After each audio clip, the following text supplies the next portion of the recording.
In today's video, we are making fried rock buns. It is very easy to make and the ingredients are readily available. First of all, we are going to need margarine. If you have butter, you can go with butter, but I used margarine, baking powder, baking soda. You can omit the baking soda. I also use salt, nutmeg, and also evaporated milk. If you have powdered milk, you can go for it. For the flour I use for this recipe, I use soft flour. I also use sugar, granulated sugar.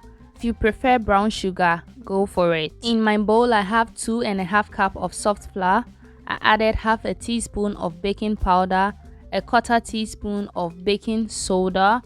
I also added half a teaspoon of salt and I grated my nutmeg. It's according to taste. I want it to be flavorful, so I use this quantity. For the sugar, I added 5 teaspoons of sugar. You can add the sugar according to your taste. After, I gave it a good mix.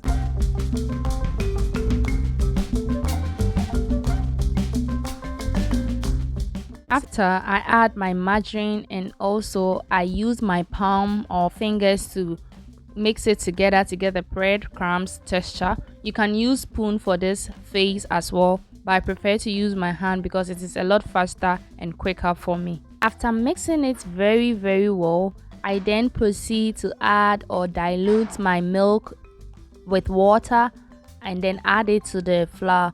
I mix it with my palm so that I can bind the ingredients very well. And this phase too, you can omit the ice, it is optional. I place the ice in there because I have this idea that when the water is chilled and I'm mixing my dough or binding my dough, it wouldn't cause it to toughen, because when you are overworking the dough, it can toughen. And I want a very crunchy and very porous rock buns. And that is the reason why I also added baking soda and baking powder. But if you want your rock buns to have a little bit density inside, you can add only baking powder and a little quantity will do. For the next phase for this, I put my oil on fire and then I test it out. When the oil is ready, I then use my finger to tear it and then put it in the oil. I don't shape it evenly. I just take a rough cut and then I place it in fire. The rock buns doesn't have a smooth form, it has a very rocky form. That's why the name is called rock bun, and it's very crunchy. That causes it to have its crunchy taste. After, I then allow it to fry under low heat. I don't make the heat high because if it's very high, it's going to burn. After that, I then use my stick to turn it so that it isn't at one side only. I turn it so that I can have that crisp all over my rock bun. Frying the rock buns on medium heat is very important because it causes the inside to get well cooked.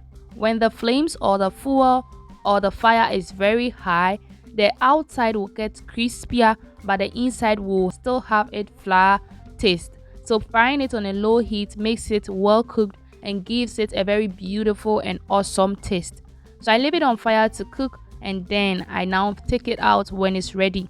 After, I get these beautiful golden rock buns which can be taken with tea, porridge, drink. You can take it raw or even take it with milk. It is very crunchy and tasty.